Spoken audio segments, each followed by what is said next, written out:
আসসালামু আলাইকুম, কেমন আছেন সবাই? আশা করি আলহামদুলিল্লাহ সবাই ভালো আছেন। আজকের বিষয় মোটর বাইকের বল রেসের খারাপ হওয়ার পর সেগুলোর অবস্থা কীরকম হয় সেগুলো প্র্যাকটিক্যালি দেখানোর চেষ্টা করব। তো আশা করি ভিডিওটি শেষ পর্যন্ত কন্টিনিউ করবেন। আমার হাতের এটি একটি হোন্ডা ব্র্যান্ডের ইএফআই মডেলের মোটরসাইকেলের বল রেসারের সেট, যার বল রেসার নষ্ট হয়ে যাওয়ার পর বাইকটি কোনোভাবে চালানো যাচ্ছিল না। হ্যান্ডেল এদিক সেদিক কোনো দিকে ঘোরানো যাচ্ছিল না।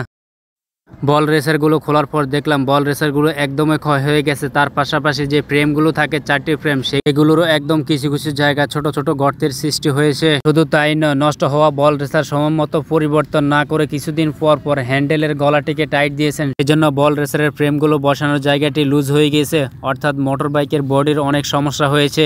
আমি যখন এই বল রেসারের ফ্রেমগুলো খুলতেছিলাম তখন একটি ফ্রেম টোটালি ভেঙে গিয়েছিল। আর এই সমস্যাগুলো সবচেয়ে বেশি হয়ে থাকে মোটর বাইক খারাপ রাস্তায় রাইড করলে, তার পাশাপাশি সময়মতো গ্রিজিং না করলে। আশা রাখি এই ভিডিও থেকে শিক্ষা নিয়ে আপনার বাইকের প্রতি আরও যত্নশীল হবেন। দেখা হবে অন্য কোনো ভিডিওতে, সেই পর্যন্ত আল্লাহ হাফেজ।